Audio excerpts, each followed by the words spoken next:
나는 200만 원 월급 받고 있으니까 200만 원어치만 해야지 220만 원어치면 내가 20만 원씩 손해보네? 이런 게 좀 인식이 좀 있잖아요. 본인이 난 월급만큼만 일해 라고 말하잖아요. 경영자가 보기엔 월급값 값도 못하는 사람이에요. 그거 회사가 사줘야 되는 걸 내가 내 돈으로 사라고? 그럼 내가 손해잖아. 나는 회사에는 1원도 손해보지 않을 거야. 이렇게 얘기를 했다는 거예요. 정말 정확하게. 그 친구가 구조조정이 돼서 안타깝긴 하지만 결국은 그런 태도가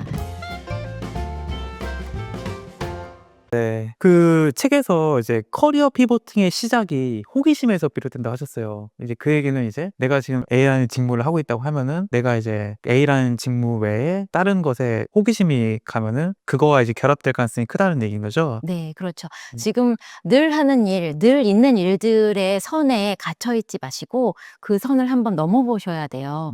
그런 연습을 많이 하시면 호기심이 더 발달하거든요. 사실은 내가 모르는 분야를 궁금해하고 관찰하는 게 호기심인데 궁금하지 않으면 관찰은 안 하니까요. 그래서 나는 궁금하지 않아 이런 분들이 많으신데 이제 그런 분들한테는 의도적으로라도 한번 선을 넘어서 관찰을 하는 걸 훈련해 봐라라고 합니다. 근데 그 훈련의 결과가 재밌다라고 느끼면 그다음부터는 본인이 알아서 호기심을 갖게 되는 거죠. 예를 들어서 친구들하고 어느 식당에 들어갔다. 그러면은 이제 보통은 이 집 맛있네 이렇게 하고 끝나지만 호기심이 좀 강하신 분들은 선을 넘어서도 좀 상상해 보거든요. 이 식당은 객단가가 얼마네? 이 테이블에 보통 4명 앉네? 여기는 점심만 되네? 아니면 여기는 저녁까지 잘 되네? 테이블이 회전이 하루 10번은 돌아가겠네? 이런 것들을 자꾸 상상하면서 알바생을 몇 분 쓰시고 사장님이 직접 일하시는 것 같은 이런 것들을 좀 들여다보면 이 식당이 매출이 얼마가 나오겠고 순이익이 저 사장님이 얼마 가져가시겠구나 이런 걸 계산해 보잖아요. 너무 재밌는 거예요. 어디는 너무 걱정돼요. 이 식당 곧 없어지겠구나.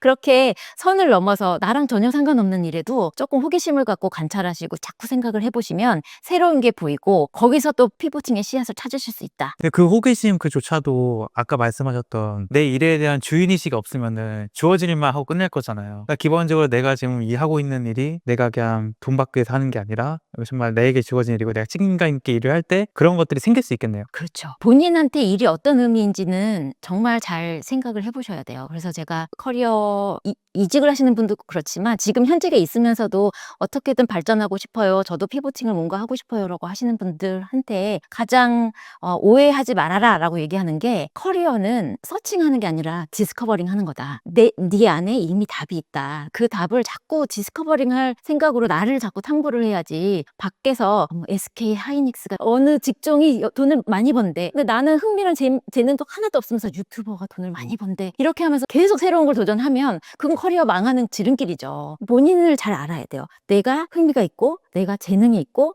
그리고 또 한 가지 세상에 가치를 주고 나도 거기에 가치를 느끼는 그 흥미, 재능, 가치관 3가지가 겹쳐지는 부분이 내 천직이 될 수 있는 후보지인 거예요.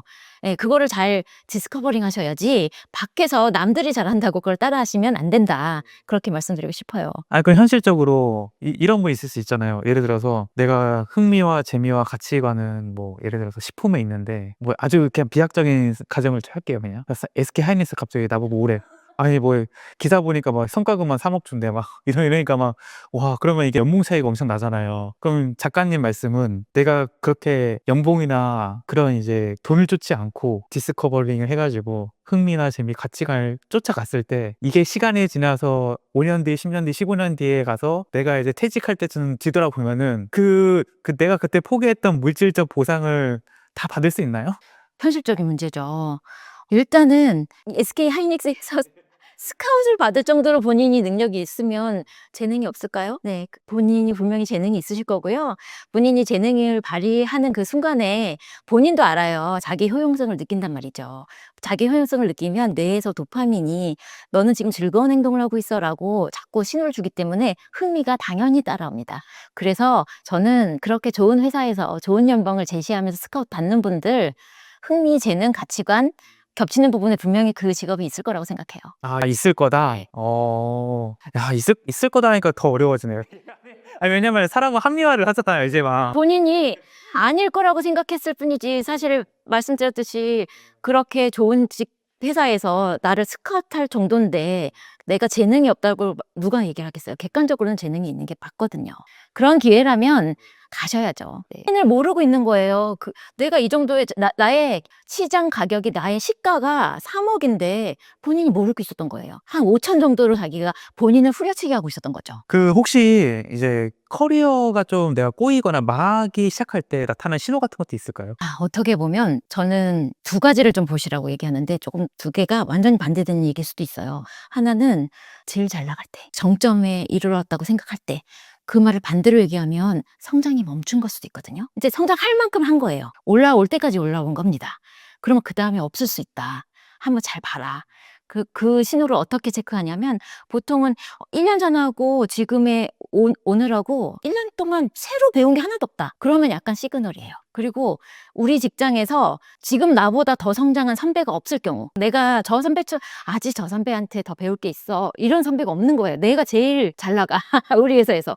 그러면 그거 위험한 거죠. 사실은 그럼 한계까지 온 거잖아요. 네, 그때 타이밍을 잘 보셔야 되고, 다른 반대로는 이제 업이 침몰하는 배일 때, 그 배에 타고 있다고는 잘 못 느껴요. 특히 장기 근속자일 경우는 정말로 잘 모르실 수 있는데, 업이 침몰하는 시그널들이 많이 있고 지금도 AI의 등장으로 이 업은 없어질 거다라는 얘기들이 분분하잖아요. 제가 있었던 업계도 사실은 굉장히 그 기술의 혁신으로 큰 요동에 쳤던 업계였습니다. 이제 카메라 업계가. 제가 다녔던 회사는 디지털 카메라 회사였고 막 성장하는 아주 좋은 기회에 저는 그 회사에 올라탔습니다. 그때 이 회사가 디지털 쪽으로 카메라 사업을 이끌면서 필름 카메라 시장을 완전히 흡수했죠. 그러면 그 전에 필름 카메라 회사에 있었던 분들은 많은 분들이 구조조정되고 직을 잃으셨을 거예요. 그리고 디지털 카메라 회사가 제 체감으로는 한 5년 정도 피크를 찍으면서 이제 잘 활황을 하다가 스마트폰이라는 기술을 만나면서 스마트폰이 전문가용의 DSLR 시장은 절대 흡수하지 못했지만 일반 B2C 시장은 전부 흡수했습니다. 똑딱이 카메라는. 그래서 똑딱이 카메라만 없어진 게 아니라 MP3 플레이어, P2P 플레이어 이런 조그만한 가전들, 회사들이 많이 도산했고요. 지금 찾아볼 수도 없죠. 이렇게 기술의 혁신은 산업 자체를 없애기도 하거든요. 그 배에 타고 계시는 분들은 긴장하셔야 되고 이게 시장이 어떻게 변해가는지 기술이 나왔을 때 이미 그 얘기들이 나오는데 본인이 어쩌면 겁이 나서 아니면 어쩌면 그 회사에 대한 로열티 때문에 있으셨는지 모르겠지만 그렇게 침몰하는 배에 그냥 아무 준비 없이 계시는 분들이 있어요. 그거 굉장히 위험하다고 생각합니다. 아니 내가 이 회사에서 더 이상 이제 배울 선배도 없고 정점을 찍고 있다라는 거는 그 회사에서 이제 최고 대우를 받고 가능성이 크잖아요. 근데 이제 그때 만약에 뭐 피보팅을 하게 되면은 내가 이직하는 회사에서 내가 지금 여기서 받는 조건보다 더 나은 조건을 줄 수도 있지만 이거를 인정받지 못하고 오히려 깎이는 경우도 있을 거잖아요. 그 깎이는 거를 감수하면서까지도 피보팅을 하는 게 맞다고 보시는 거예요? 그렇지는 않습니다. 몸값이 최고치에 올라갔다고 하면 본인의 가치를 최대한 활용해야죠. 그래서 제가 아예 새롭게 시작하는 업계로 가는 거는 어떻게 보면 스타터들의 특권이다라고 말씀드렸어요. 조금 경력이 있으시고 리더급까지 올라가신 분들의 피버팅은 기존의 경력을 10분 활용하셨으면 좋겠어요. 제가 책을 쓰면서 인터뷰한 어떤 대표님이신데 그분이 사실은 제가 전 직장에 있을 때 우리 회사에 PT 오셨던 분이에요. 네, 근데 너무 이제 젊으신 사장님이 영업을 너무 잘하셔가지고 치차하면서 이것저것 여쭤보니까 본인의 커리어 피보팅 스토리를 얘기를 해주시는 거예요. 기존에 되게 유명한 4대 매체의 광고를 하는 광고회사 A이셨대요. 영업 담당이셨대요. 굉장히 잘 나가는 분이셨고 영업력이 뛰어나세요. 말씀도 너무 잘하시는 뿐더러 사람이 호감이에요. 아, 저분 영업 잘하시겠다. 저도 딱 보고 알았는데 그래서 젊은 나이에 팀장으로 승진하고 되게 잘 나가셨대요. 그런데 어느 날부턴가 이 어깨가 조금 줄어들고 있다는 걸 본인이 느끼신 거죠. 그러다 보니까 회사에서도 신입도 좀 덜 뽑기 시작하고 조금 규모를 축소하고 이러다 보니 어느새 본인이 가장 큰 어른처럼 돼 있다는 거죠. 경영진 빼고는 거의 제일 선배가 돼 있고 밑에 신입은 잘 안 뽑고 이런 상황이 됐대요. 그래서 느끼신 거죠. 이게 뭔가 배가 침몰하고 있는 게 아닐까라고 느끼셨고 나의 정점인 것 같다. 그러나 아직 시간이 있다. 완전히 없어지지 않을 거다. 그렇게 생각해서 이분은 꽤 롱텀으로 커리어 피보팅 준비하셨고요. 면접도 여러 군데 보셔서 좋은 경력을 쳐주시는 연봉도 잘 주시는 쪽으로 골라서 가신 거예요. 디지털 마케팅 하시는 회사로 이분이 주말에 디지털 마케팅을 조금 배우셨대요. 원래 광고 영업을 하셨던 분이니까 연결되잖아요. 그러니까 이 영업력에다가 디지털 쪽 조금 공부하셔서 붙이셔가지고 면접을 보러 다니신 거예요. 그랬더니 그 회사에서도 팀장으로 스카웃이 된 거예요. 그래서 높은 포지션으로 잘 가셨고 거기서도 영업력을 10분 발휘하셔서 잘 영업을 하셨고 하다 보니까 이 정도면 내가 나가서 해도 되겠다라고 생각이 드셔서 지금은 이제 본인의 회사를 하시는 대표님이시거든요. 그렇게 피보팅을 하시는 게 경력직한테는 좋은 방향이지 않을까 생각합니다. 그러니까 피보팅을 할 때도 역시 내 가치를 알고 내 몸값을 쳐주는 곳으로 가야지 뭐 그렇게 했다고 해서 뭐 이걸 내 스스로 깎을 필요는 없다. 너무 짧게 보시면 안 돼요. 이직은 좀 짧게 보시는 시각이실 텐데 피보팅은 제가 인생의 태도라고 말씀드렸잖아요. 이거는 긴 호흡의 과정이거든요. 그래서 단순히 이직만을 위해서 회사를 옮기는 게 아니라 이분은 이제 커리어 플랜을 방향성을 아예 전략으로 세우신 거죠. 이쪽 방향으로 길게 가자. 그래서 롱텀으로 준비하셨고 롱텀으로 이직 활동하셨고 또 가셔서도 또 한 번의 피보팅을 하신 거죠. 네, 그렇게 좀 긴 호흡으로 보셔야 될 것 같아요. 이제 뭐 기업의 임원으로서 계셨었고 대표로도 있으셨으니까 이제 직원들을 많이 보실 거잖아요. 직원들 수없이 많이 보셨을 텐데 그 중에서도 이제 잘 성장하는 직원들이 있고 성장을 잘 못하는 직원도 있잖아요. 이 성장하는 직원들 특징은 좀 있을까요? 정말 잘 성장하는 친구들이 공통적으로 정말 새로운 거를 잘 배우거든요. 근데 그 배우는 것 안에를 보면 호기심과 모방력이 있는 친구들이에요. 금방 따라서 배우고 호기심이 있으니까 자꾸 관찰해서 잘 배우는 거예요. 그래서 모든 것에 호기심을 갖고 새로운 걸 잘 배우고 잘 적응하는 그런 성향이 있는 친구들이 금방금방 성장하고요. 그리고 그걸 만드는 한 끗 차이는 상향심이라는 단어 한국에선 잘 안 쓰시더라고요. 일본계 기업에서 저는 배웠나 봐요. 저는 되게 많이 쓰는 단어거든요. 보다 나은 버전의 나를 꿈꾸는 것이 상향심입니다. 높은 자리를 올려가겠다는 그런 권력욕이랑은 다른 얘기예요. 내가 조금 더 성장하기를 바라고 내가 조금 더 잘하고 싶고 회사에 왔으면 일을 조금 더 잘하고 싶고 남들이 안 된다고 얘기할 때 정말 안 될까를 한 번 더 고민하는 사람이 상향심이 있는 사람이거든요. 그런 상향심이 있는 친구들이 아무래도 더 성장을 하죠. 그러면은 대표님의 이제 입장에 봤을 때 직원들이 그 성장의 욕구가 강하고 성장을 하는 직원들이 어떤 말을 했을 때 어떤 행동을 했을 때 이 친구가 호기심이 있네? 이 친구가 상향심이 있네? 이런 게 느껴지세요? 회의만 해봐도 조금 아는데요. 질문부터가 좀 다르다고 할까? 일반적으로는 일단 질문을 안 하고요. 다른 직원들은 회의에 들어오면 그 말하는 포션의 90%를 제가 얘기를 하니 저는 이제 얘기를 안 하고 싶은데 이제 얘기를 한번 해보세요 하고 싶은데 얘기를 잘 안 하시잖아요. 그렇게 되다 보면 저의 짧은 식견이 그대로 의사결정이 될까봐 전 너무 걱정이 되거든요.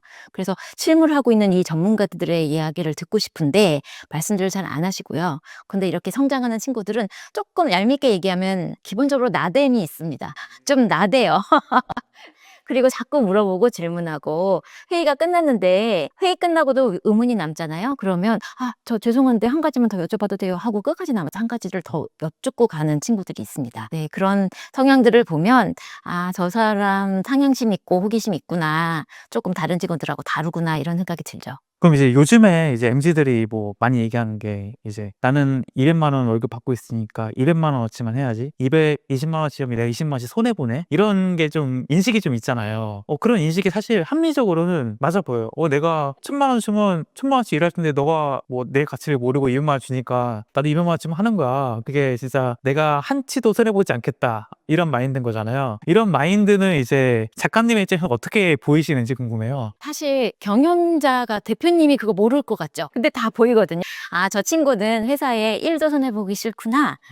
그런 친구들이 보이고요. 그 친구들이 크게 착각하고 있는 게 본인이 난 월급만큼만 일해 라고 말하잖아요. 경영자가 보기엔 월급값 값도 못하는 사람이에요. 네. 보통은 본인이 이제 과대평가를 하는 거죠. 스스로를. 이 정도만 일해주면 나는 월급값은 하는 거야. 내가 출근해 주잖아. 내가 이렇게 자리 지켜주는 것도 급여야. 누구 맘대로. 본인이 그렇게 앉아서 시간을 때우고 조금 더 해줘야 되는 일들을 안 하고 하는 것들이 다 옆 사람들한테 가고 위에서 커버해주고 아래에서 받쳐주는 거를 모르고 본인은 자꾸 월급만큼만 일한다고 얘기하는데 사실은 월급 만큼도 일을 못하는 사람들이 많고요. 책에서 얘기했던 케이스 중에 하나가 디자인하는 친구들 이야기를 제가 썼어요.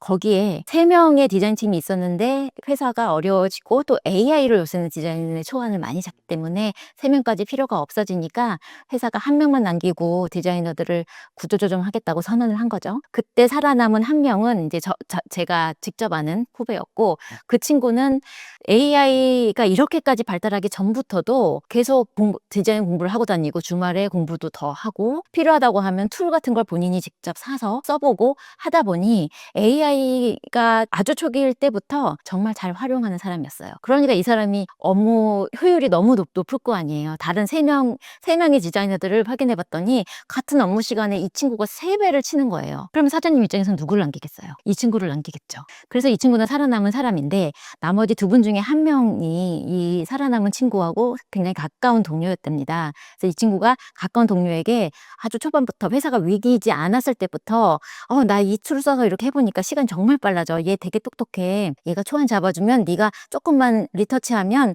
이렇게 나와. 이렇게 하면서 자기의 노하우를 다 알려주려고 본인은 정말 열심히 가르쳐줬대요. 그랬더니 그 친구가 배우는 것까지는 그래 이렇게 하다가 그러면 툴을 내가 사야 돼? 그래 월에 3만 원밖에 안 해. 3만 원? 그거 회사가 사줘야 되는 걸 내가 내 돈으로 사라고? 그럼 내가 손해잖아. 나는 회사에는 1원도 손해보지 않을 거야. 이렇게 얘기를 했다는 거예요. 네, 정말 정확하게. 그 친구가 구조조정이 돼서 안타깝긴 하지만 결국은 그런 태도가 위기를 만든 게 아닐까 생각합니다.